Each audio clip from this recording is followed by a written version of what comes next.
हाँ बिल्कुल, लद्दाख में भारतीय जनता पार्टी, बीजेपी और नेशनल कॉन्फ्रेंस का इत्तेहाद बरकरार। बड़ी खबर हम आपको बता रहे हैं। हिल काउंसिल में मशावरत के बाद कल रात की गई तब्दीली और इत्तेहाद जम्मू कश्मीर में ला सकता है रंग। मुबस्सिरीन इस तरीके की बात कर रहे हैं क्योंकि इत्तेहाद के हवाले से आपको याद होगा कि जब दो रियासतें दो यूनियन टेरिटरियां बनी, उस वक्त से लगातार यूनियन टेरिटरी लद्दाख के अंदर नेशनल कॉन्फ्रेंस और बीजेपी का इत्तेहाद है और ये इत्तेहाद हिल काउंसिल करगिल के हवाले से है। और कल इसमें नुमाया बेहतरी उस वक्त देखने को मिली जब दोनों लीडरों का इत्तेहादी मीटिंग हुई और मीटिंग के अंदर कुछ काउंसलर्स की तब्दीली हुई। ये सेट मुआहिदा था, कुछ नए काउंसलर्स को काम सौंपा गया, लेकिन ये इत्तेहाद क्या सिर्फ लद्दाख तक महदूद है?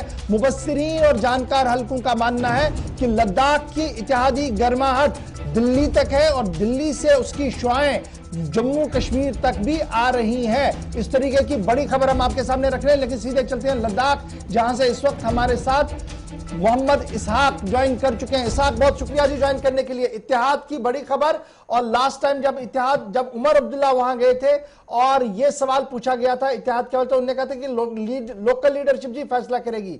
अब साल भी गुजर गए और एक और इत्तेहाद जो बना हुआ था उसमें और ज्यादा पुख्तगी कल शाम को देखने को मिली जब हिल काउंसिल के अंदर कुछ तब्दीलियां देखने को मिली। क्या कुछ पूरी खबर है और सियासी मुबस्सिरीन क्या कुछ कह रहे हैं?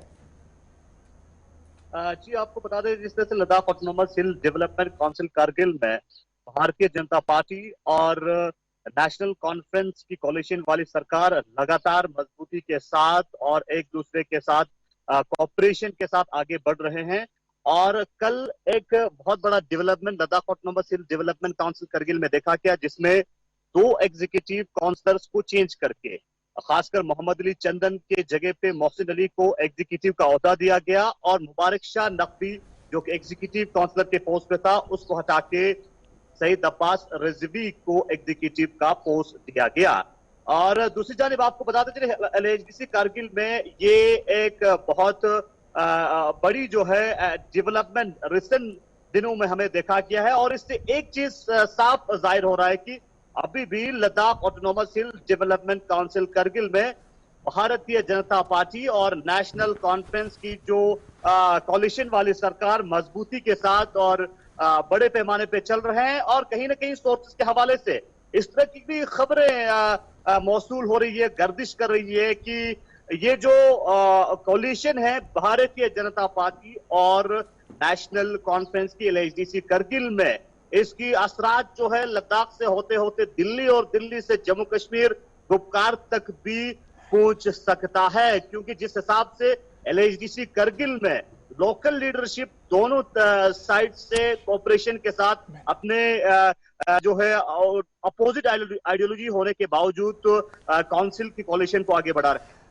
ये बताइएगा, बड़ा इंपॉर्टेंट ये आपने बताया कि किस तरीके से इत्तेहाद वहां पर है, क्योंकि जब हम नेशनल हुकअप पर देखते हैं तो अलायंस का कहीं पर मुझे असर तो दिख नहीं रहा है, क्योंकि नेशनल कॉन्फ्रेंस यहाँ कांग्रेस के साथ दिल्ली के अंदर है और भारतीय जनता पार्टी के हर मुंह की मुखालफत करते हैं। जम्मू कश्मीर के जाविये से देखे तो बराबर मुखालफत हो रही है। कल भी फारूक अब्दुल्ला का स्टेटमेंट आया कि 5 अगस्त की पॉलिसी को जब तक रेस्टोर नहीं किया जाता जी तब तक हम लड़ते रहेंगे जी, जद्दोजहद जारी रखेंगे। लेकिन लद्दाख आते आते यही जमात बीजेपी के साथ इत्तेहाद करती है। एक बड़ा सवाल तो है, लेकिन जो लोकल लीडरशिप लद्दाख की है, कमर अली आखून और दीगर लोग जो है, क्या वो इस पर लबकुशाई कर पा रहे हैं या मीडिया के सवालों से बचते हुए अभी भी नजर आ रहे हैं 1 साल गुजरने के बाद भी? फिलहाल लगातार हम कोशिश कर रहे हैं उनसे जानने की ओपिनियन के आखिर कोalition जिस तरह से एलएचडीसी में बीजेपी और एनसी का है उसमें उनका क्लियर कट यही कहना है कि लोकल लेवल पे डेवलपमेंटल चीजों को आगे बढ़ाने के लिए, डेवलपमेंट को आगे बढ़ाने के लिए भाजपा के साथ कोalition में है। और इससे पहले नेशनल कॉन्फ्रेंस की तरफ से एक स्टेटमेंट भी दिया था कि जो भारतीय जनता पार्टी के लोग हैं वो नेशनल कॉन्फ्रेंस के इशारे पे एलएचडीसी में गवर्न कर रहे हैं। लेकिन उसके जवाब में भारतीय जनता पार्टी का कहना था कि हम किसी के इशारे में गवर्न नहीं कर रहे हैं, गवर्नमेंट में नहीं है, हम नेशनल कॉन्फ्रेंस को मदद कर रहे हैं। अगर national conference Bharatiya Janata party का साथ नहीं देता तो डेवलपमेंट में कहीं न कहीं रुकावट आ सकती है। तो इस तरह की बयानबाजी भी चलती हुई दिखाई देती है जब से एलएचडीसी कारगिल में भारतीय जनता पार्टी और नेशनल कॉन्फ्रेंस की हुकूमत आ जाती है। और दूसरी जानिब आपको बताते चले, जिस तरह से इंटरनल सोर्स से हमें भी पता चला कि जो ज़ंस्कार का एग्जीक्यूटिव काउंसिलर ज़ंस्कार से इस वक्त जो 2 काउंसलर हैं, खासकर भारतीय जनता पार्टी से तंजिन लकपा और नेशनल कॉन्फ्रेंस से पुंसुक तशी जो है ज़ंस्कार के हैं, तो पुंसुक तशी अभी भी बरकरार अपने सीट पे एज एग्जीक्यूटिव पोस्ट पे बैठने के लिए कामयाब हुआ है। और ये बातें सामने आ रही थी कहीं ना कहीं तंजिन लकपा को एग्जीक्यूटिव काउंसलर का पोस्ट दिया जा सकता है, लेकिन तंजिन लकपा को एग्जीक्यूटिव का पोस्ट जो है नहीं मिला है।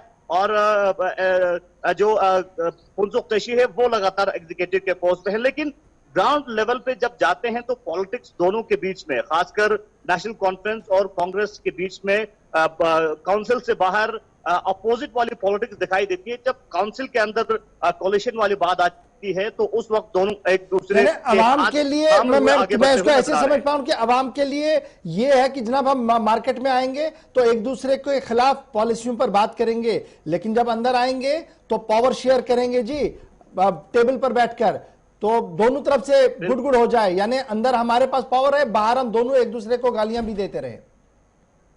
बिल्कुल बिल्कुल। चलिए, बहुत शुक्रिया जी हमारे साथ ज्वाइन करने के लिए। बड़ी खबर हम आपको बता रहे थे लद्दाख से, जहां पर इत्तेहाद बरकरार है और कल इस इत्तेहाद में एक और मील जो है वो लगी है। उस वक्त जब इत्तेहाद के अंदर नए काउंसलर्स को शामिल किया गया, कुछ तब्दीलियां हिल काउंसिल के अंदर की गई, ऐसी उम्मीद लगाई जा रही थी शायद ये इत्तेहाद बरकरार नहीं रहेगा क्योंकि आइडियोलॉजिकल डिफरेंसेस है। लेकिन वो आइडियोलॉजिकल डिफरेंस शायद अखबार आपके और मेरे लिए है, पावर शेयर के लिए वो डिफरेंसेस शायद नहीं है। तो